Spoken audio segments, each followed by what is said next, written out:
Dear brothers and sisters in the Lord, ప్రభునందు ప్రియమైన సహోదరి సహోదరులారా, first of all, personally I want to thank all of you for your prayers towards me.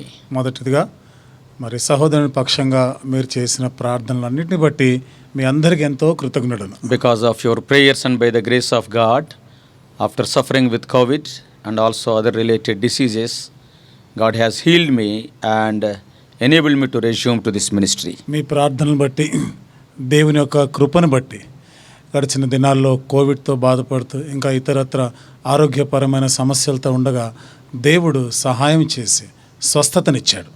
Today's verse for our meditation is taken from the book of Exodus, chapter 20, verse 24. నేటి దినం మన ధ్యానం కొరకు నిర్గమకాండం 20వ అధ్యాయం 24వ వచనం నుండి తీసుకొనబడింది. I will come unto thee and bless thee. నేను నీ యొద్దకు వచ్చి నిన్ను ఆశీర్వదించెదను.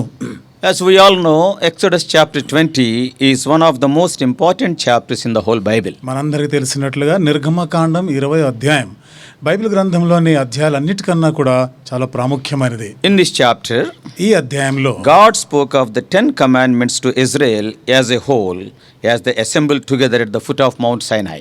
దేవుడు ఇశ్రాయేలీయులందరికీ కూడా ఆ సీనాయి పర్వతం దగ్గర వాళ్ళు చేరినప్పుడు వారికి ఈ 10 ఆజ్ఞలు ఇచ్చాడు. After the Lord gave these commands from heaven in an audible voice, దేవుడు పరలోకము నుండి వారికి వినబడినట్లుగా బిగ్గరగా ఈ ఆజ్ఞలన్నీ కూడా వారికి ఇచ్చినప్పుడు the Lord gave laws to Moses concerning the worship and altars in verses 22 to 26. 22 నుండి 26 వచనాల్లో దేవుడు మోషేకి ఆరాధన మరియు బలిపీఠముల గురించినటువంటి కొన్ని శాసనాలు ఇచ్చాడు. Some principles of worship are mentioned here.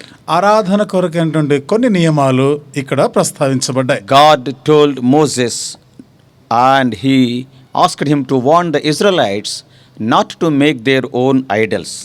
దేవుడు మోషే ద్వారా ఇశ్రాయేలీయులతో ఆయన చెప్పిన మాట, వారు స్వంతగా ఏ విగ్రహాన్ని ప్రతిమని చేసుకోకూడదు. They should not make other gods, that is gods of gold and silver. వారు ఇతర దేవతల్ని అనగా బంగారము వెండితో చేయబడిన ఆ దేవతల్ని ప్రతిమలని వారు పెట్టుకోకూడదు. They should never worship such idols. అలాంటి విగ్రహాలని వారు ఎన్నడూ పూజింపకూడదు. But what should the Israelites do if they want to worship God? అయితే ఒకవేళ ఇశ్రాయేలీయులు దేవుని ఆరాధించాలి అంటే మరి ఏం చేయాలి? God explained that they are to worship him by sacrificing burnt and peace offerings and sheep and oxen to him. వారు దహన బలి, సమాధాన బలి, గొర్రెలు, ఎడ్లను అర్పిస్తూ వాళ్ళు ఆరాధన చేయాలి అని చెప్పాడు. One important thing to notice is that God excluded sacrifice of children. ఇక్కడ మనం గుర్తించదగిన ప్రాముఖ్యమైనటువంటి సంగతి ఏమిటంటే దేవుడు పిల్లలను బలిగా అర్పించాలి అనే విషయాన్ని వాళ్ళకి చెప్పలేదు. If you read Deuteronomy 12:31, ద్వితీయోపదేశ కాండము 12వ అధ్యాయం 31వ వచనంలో చదివితే, and if you read 2 Kings 17:31, రెండవ రాజుల గ్రంథం 17వ అధ్యాయం 31వ వచనంలో కూడా చదివితే, offering children as sacrifice was the custom of some of the pagan nations. ఆ దినాల్లో మరి ఆ అన్య దేశాలలో పిల్లలను బలులుగా అర్పించేటువంటి అన్యాచారం ఉంది. But God has not asked like that. అయితే దేవుడు ఆ విధంగా చేయాలని ఎన్నడూ కోరలేదు. But God promises to bless them at the time and place they offer animal sacrifices. అయితే దేవుడు వారిని ఆ జంతువులని, ఆ బలులని వాళ్ళు అర్పిస్తున్నటువంటి ఆ ప్రదేశాల్లో ఆశీర్వదిస్తానని చెప్పాడు. By making images of gold and silver or by human sacrifices, they do not gain favor from God. మరి వారు వెండి బంగారంతో చేయబడిన ప్రతిమలకి అలాగే వారి యొక్క బలులు అర్పించడం వలన వాళ్ళేమి దేవుని దయను కోరరు.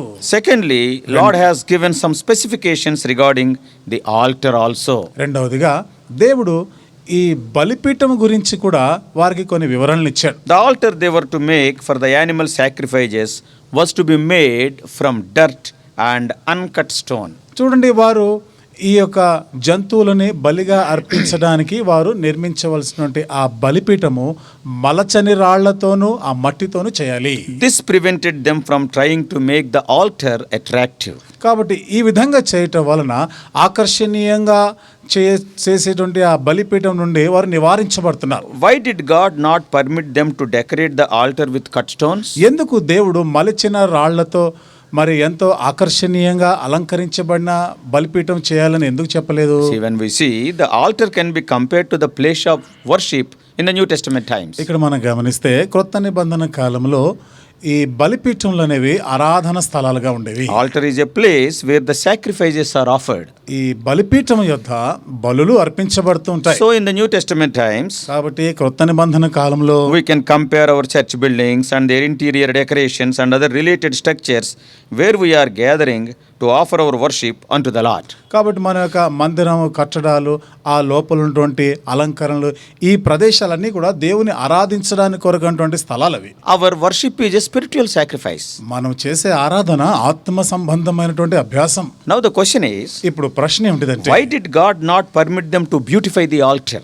దేవుడు ఎందుకు వారిని ఈ బలిపీఠాన్ని సుందరీకరించడం గురించి ఎందుకు చెప్పలేదు? One more important thing. మరొక ప్రాముఖ్యమైన సంగతి, Have you ever wondered why God did not permit an idol of himself? దేవుడు తనను గురించి ఒక ప్రతిమగా చేసుకొని పూజించాలని కూడా ఎప్పుడు చెప్పలేదు కదా? ఎప్పుడైనా ఆలోచించారా? What would be wrong with worshipping an image of himself such as the picture of Jesus? ఒకవేళ దేవుని యొక్క రూపంలో ప్రతిమ చేసి అనగా యేసు ప్రభు యొక్క బొమ్మను పెట్టి ఆ ఫోటోని పెట్టి పూజించడంలో తప్పేమిటి? Today I see in some houses these pictures or images.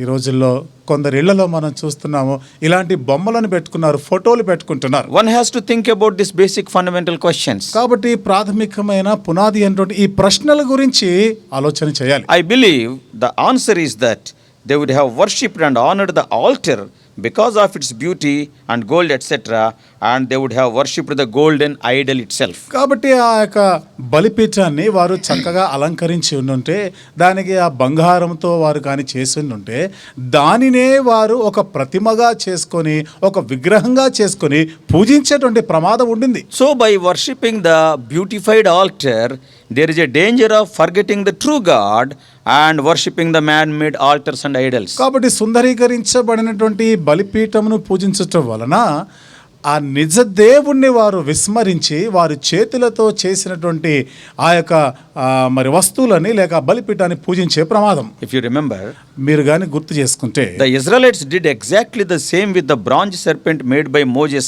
years later. సరిగ్గా ఇశ్రాయేలీలు కొన్ని సంవత్సరాల క్రితము మోషే చేత చేయబడినటువంటి ఇత్తడి సర్పాన్ని వాళ్ళు పూజించడం మొదలుపెట్టారు. Till King Hezekiah broke it, as we read in 2 Kings 18:4. రెండవ రాజుల గ్రంథం 18వ అధ్యాయం 4వ వచనంలో హిజ్కియా రాజు పరిపాలనకు వచ్చి దానిని ధ్వంసం చేసేంత వరకు ఆ విధంగా చేశారు. From all these we can understand that the Lord is telling that whatever, wherever I am worshipped, whether in open wilderness or in the tabernacle or in the temple or in synagogue or elsewhere, I will come unto thee and bless thee. వీటన్నిటిని బట్టి మనకి ఇక్కడ ఏం అర్థమవుతుందంటే, చేతులతో మనం నిర్మించిన ఆలయంలో కానీ లేదా అరణ్యంలో కానీ లేదా ఇంకా చెట్టు కింద కానీ సమాజ మందిరాలలో కానీ మీరు ఎక్కడ ఆరాధన చేయడానికి కూడుకున్నా నేను వారి యొద్దకు వచ్చేదను అంటున్నాడు. I will bless them. నేను వారి యొద్దకు వచ్చి వారిని ఆశీర్వదించెదను. So these words are precisely the same what Jesus spoke in Matthew 18:20. కాబట్టి ఈ మాటలు ఖచ్చితంగా యేసుక్రీస్తు ప్రభువారు మత్తయి సువార్త 18వ అధ్యాయం 20వ వచనంలో చెప్పిన మాటలకి అనుసంధానమైనవి. For where 2 or 3 are gathered in my name, there am I in the midst of them. ఎక్కడ నా నామంలో ఇద్దరు లేక ముగ్గురు కూడి ఉంటారో వారి మధ్యలో నేను ఉంటాను. Let it be under a tree, అది చెట్టు కిందే కావచ్చు, or in a small hut, లేదా ఒక చిన్న గుడిసెలో or కావచ్చు, in a big building. లేదా ఒక పెద్ద బంగ్లాలోనైనా కావచ్చు. So God is not bothered about the outward structure. కాబట్టి దేవుడు బాహ్యమైనటువంటి కట్టడము నిర్మాణం గురించినటువంటి పట్టింపు ఏమీ లేదా. Oh, today people are spending so much on these outward structures. ఈరోజు ప్రజలు ఈ బాహ్యమైనవి బయట కనబడేటువంటి కట్టడాల గురించి వారు ఎంతో పట్టింపు కలిగి I have ఉన్నారు. seen some of the people commenting, have you seen our church building? కొంతమంది ఇలా చెప్పడం కూడా విన్నాను, మా మందిరాన్ని మీరు చూసారా. So that will bring a competition. ఇది ఒక పోటీని తెస్తుంది. And this is what the Lord told, don't decorate the altar. అందుకనే దేవుడు ఇక్కడ అదే చెప్తా ఉన్నాడు, బలిపీఠమును మీరు అలంకరించకూడదు. God is not encouraging any ornate altars. దేవుడు ఎక్కడ కూడా ఈ అలంకరించబడినటువంటి బలిపీఠాల గురించి ఆయన ఎప్పుడు ప్రోత్సహించడం లేదు. Such things will surely distract the minds of people from God. ఇలాంటివి ప్రజలని దేవునిపై నుండి వారి యొక్క దృష్టిని మరల్చేవిగా ఉంటాయి. Often people will feel proud of such altars or places of worship than the true God. God. తరచుగా ప్రజలు నిజమైన దేవుని కన్నా ఈ విధంగా అలంకరించబడినటువంటి మరి బలిపీఠాలు ఆలయాల్ని వాళ్ళు కొనియాడేటువంటి లేదా దానినే వారు గొప్ప చేసేటువంటి ప్రమాదం ఉంది. Even today, many feel proud of their church buildings. ఈ రోజు కూడా చాలా మంది వారు కట్టుకున్న మందిరాలను బట్టి ఎంతో అతిశయిస్తారు. You go into so many churches where you have got the fancy work of man's hands, the ornate altars and the ornate buildings. కాబట్టి మీరు అనేక ప్రాంతాల్లో కానీ మీరు చూసినట్లయితే ఎంతో చక్కగా అలంకరించబడినటువంటి మందిరాలు, ఆ లోపల కూడా చక్కగా అలంకరణలు ఉంటాయి, వేదికను కూడా చాలా చక్కగా అలంకరించి ఉంటారు. ఇలాంటివన్నీ మీరు చూస్తూ ఉంటారు. Often our attention is drawn to the architecture or to the lavishness of it. కాబట్టి తరచుగా మన యొక్క దృష్టి ఆ నిర్మించినటువంటి ఆ నిర్మాణకు లేదా లోపల ఉన్న ఆ కట్టడము, లేకపోతే వారు ఎంత దుబారగా ఖర్చులు పెడతా ఉంటారే వాటిని చూస్తూ ఉంటున్నాం మనం. There is a danger of not seeing the actual God. కాబట్టి ఇక్కడ నిజమైనటువంటి దేవుణ్ణి చూడకుండా ఉండేటువంటి ప్రమాదం ఉంది. God is forbidding that. కాబట్టి దేవుడు దానినే నిషేధిస్తున్నాడు. In the New Testament age, కొత్త నిబంధన కాలంలో another danger is that the believers are totally committed to their spiritual gifts, their ministry and activities surrounding the worship and not to totally devoted to Jesus. మరొక ప్రమాదకరమైనటువంటి పరిస్థితి ఏమిటంటే ప్రజలు యేసుక్రీస్తు ప్రభువారికి తమను తాము పూర్తిగా అంకితం చేసుకున్న దానికి బదులుగా వారి యొక్క ఆరాధన విధానాన్ని, ప్రసంగాలని, పరిచర్యలని దాని గురించే ఎక్కువగా పట్టింపు కలిగి ఉన్నారు. Often we talk about the ministry what we are doing. తరచుగా మనం చేస్తూ ఉన్న పరిచర్యల గురించే గొప్పగా చెప్పుకుంటాం. We spend very less time with God. మరి దేవునితో గడిపే సమయం మాటకు వస్తే చాలా తక్కువ. It should not be so. ఆ విధంగా ఉండకూడదు. The greatest danger is that the gift can replace the giver. గొప్ప ప్రమాదం ఏమిటిదంటే ఏవైతే ఈవులు బహుమానాలు ఉన్నాయో ఆ ఇచ్చిన దాత దేవుని స్థానాన్ని బదిలీ చేస్తున్నట్టుంది. We must be vigilant. ఈ విషయంలో మనం మెలకువగా ఉండాలి. The ministry can replace God in our lives. It is a great danger. మన జీవితాల్లో దేవుని స్థానంలో పరిచర్య రావడం అనేది ఇది గొప్ప ప్రమాదకరమే. The final statement is that they were not to walk on the altar. చివరి మాట ఏమిటిదంటే వారు బలిపీఠం మీద ఎక్కకూడదు, నడవకూడదు. No steps are there for the altar. అంటే ఆ బలిపీఠానికి మెట్లు వేయకూడదు. In those days they were wearing robes. ఆ దినాల్లో వారు ఆ వస్త్రాలు ధరించుకునే వాళ్ళు కదా.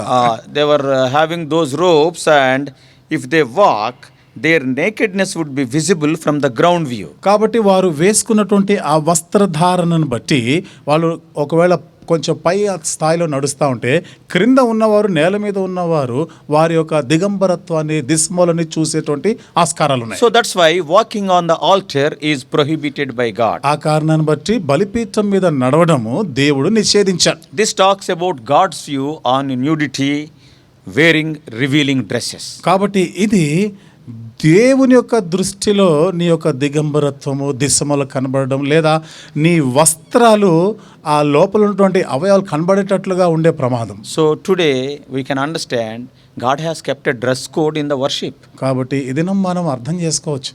దేవుడు ఆరాధన చేయడానికి తగినటువంటి వస్త్రధారణ గురించి చెప్పాడు. You should not wear revealing dresses showing forth your parts of the body. కాబట్టి నీ శరీర అవయవాలు కనబడకుండా వేసుకోవాల్సిన దుస్తుల గురించి చెప్పాడు. And such things will not allow you to enjoy his blessings. ఇలాంటివి ఆయన యొక్క ఆశీర్వాదాలు అనుభవించకుండా నేను ఆపుతా ఉంటాయి. Today in many places people come as they like. God is telling it is not right. ఇది నాలో చాలా మంది మందిరాలకి వచ్చినప్పుడు ఆ విధంగా వస్తూ ఉన్నారు. అందుకనే దేవుడు లేదు అది సరైనది కాదు అని చెప్తున్నాను. Before I close, నేను ముగించే ముందు I want to exhort that Jesus does not care about our precious gems or costly metals. యేసు ప్రభువారు మన యొక్క వెలగల రాళ్ళు కానీ లేదా ఆ లోహములు, విలువైన లోహాల గురించి ఆయన పెద్ద పట్టించుకోవడం He లేదు. wants your heart.